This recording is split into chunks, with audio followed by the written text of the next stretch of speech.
Limit each video at most 90 minutes long. No major story spoilers.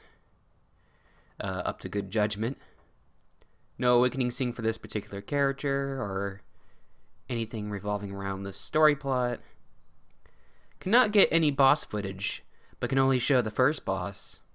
If you decide to stream past 7-7, I highly recommend not doing this. You have been warned. You do so at the risk of being issued a content ID claim or worse, a channel strike. Ooh. Well, I was gonna make a first impressions video and possibly later a review about the game, but this kind of puts a damper in that. I can try to see what I can do. Oh well, here it goes.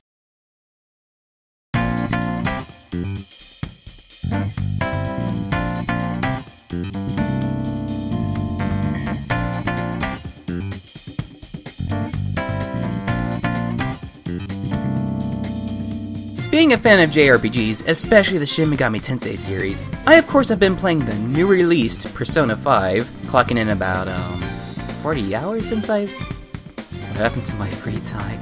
Anyway, I think I've been playing enough of the game to at least give my first impressions of the game. Or at least I hope so, because I don't think my laptop can take too much more Persona 5.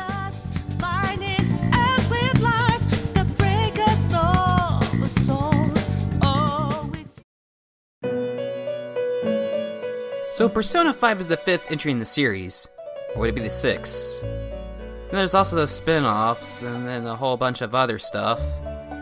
Anyway, Persona 5 is the latest edition in the Shin Megami Tensei psychological sub-series Persona. And before jumping in, I'm gonna be honest, I really wasn't excited for Persona 5 upon release. Mostly due to my disappointment of the Persona 4 spin-offs, and then there is another reason, which I'll get to that one day.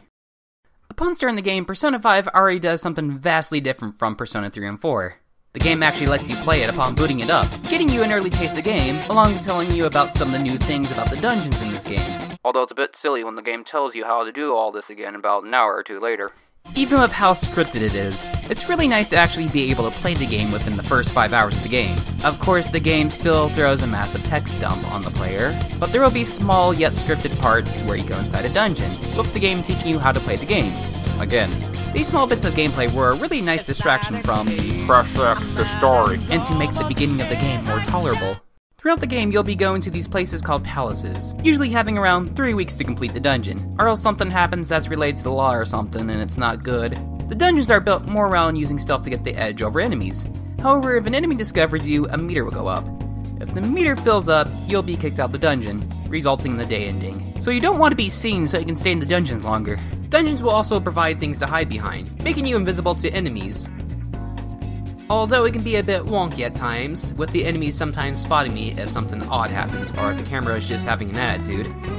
Throughout dungeons, you can find these places called save rooms, where you're able to save your progress along with serving as a checkpoint. Every time you find a save room, you're able to warp to another save room, or back to the entrance of a dungeon. You can also open up shortcuts to save rooms that you've visited previously.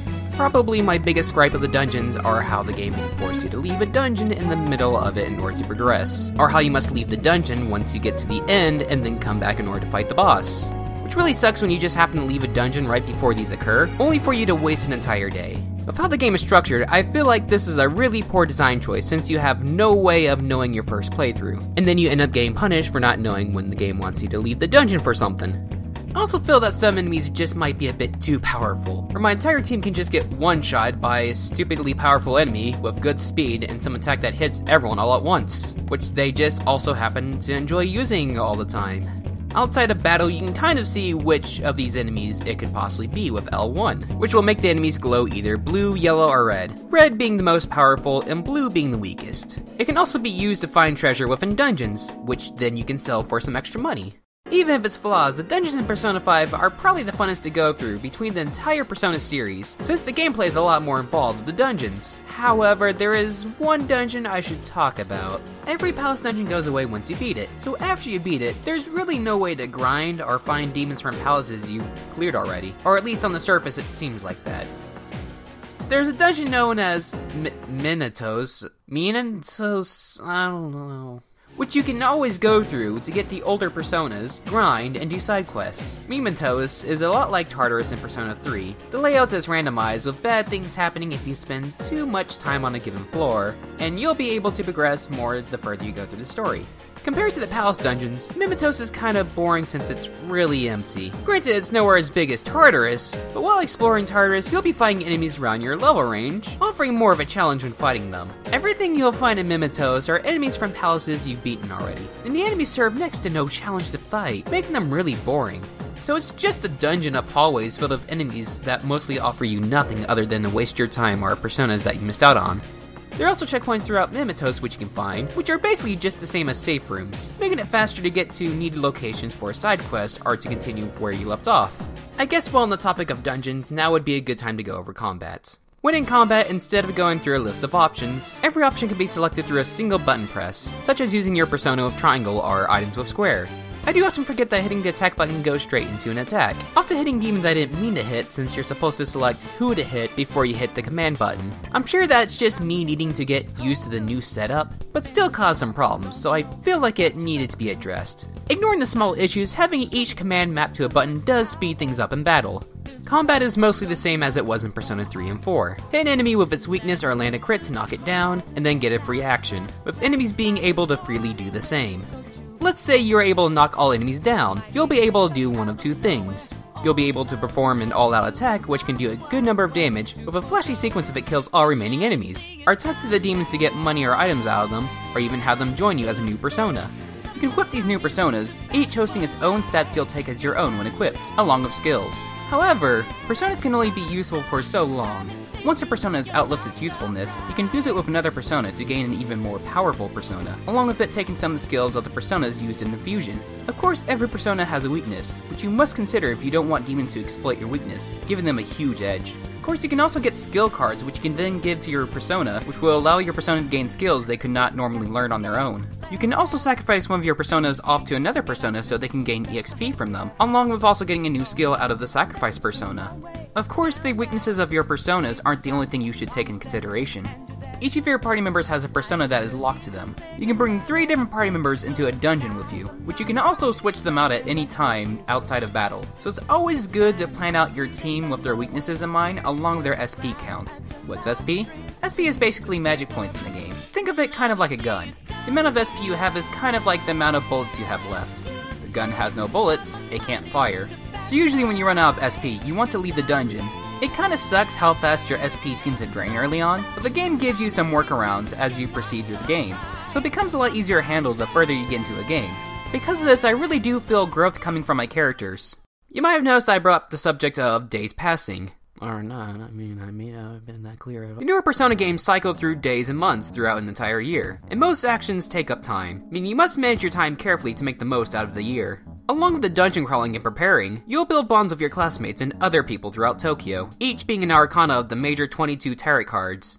In Persona 3, these bonds would give you an EXP bonus when creating a persona of the matching arcana. The higher the bond, the more EXP you'd gain from it, along with the ability to create an ultimate persona once hitting the highest level of said bond.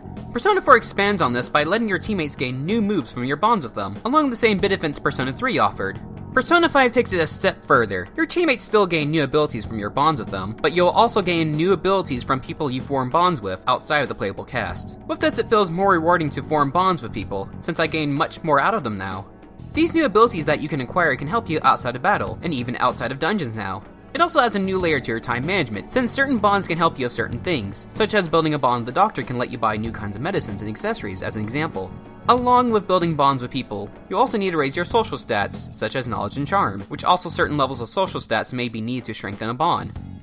Or at least when the game allows you to do that. A big problem I have with Persona 5 is how much the game forces you into the story dialogue, day after day. I might have complimented the game by easing off in the beginning with this sort of thing, but I feel like Persona 5 is probably the worst so far when it comes to text stumps within the story. You'll mostly only have the ability to play the game when the game wants you to do a palace dungeon, which works with time management, and it's nice to wait less between each dungeon, but when I'm spending an hour or two just reading, I end up getting really bored of playing the game.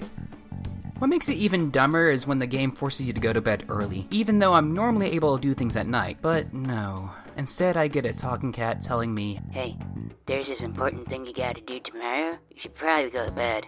I know I'm most certainly not the first to point that out. This could easily be a problem that differs from personal taste, but I'm most certainly not a fan of it. Especially when I rented a bunch of DVDs before one of these moments, only for the DVDs to be a whole week overdue and I had to pay over 2,000 yen for the late fees. Thanks, game.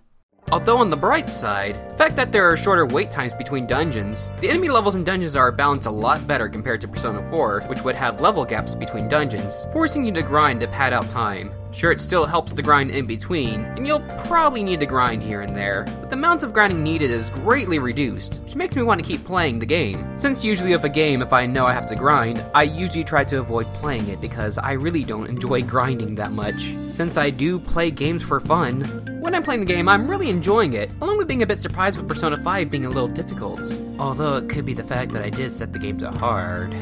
The dungeons are so much more enjoyable than they've ever been in the Persona sub-series, there being a lot more going on, with enemies that require me to actually think in order to dispatch them. Except for Minotaurus.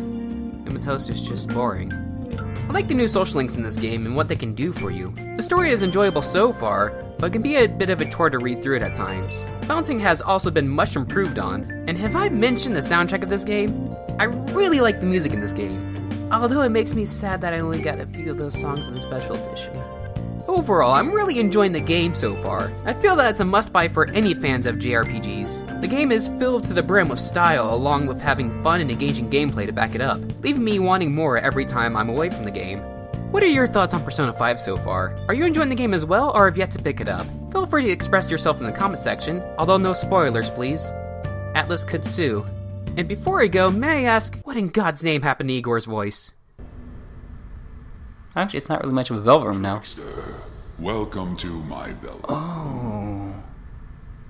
What'd they do to you, Igor?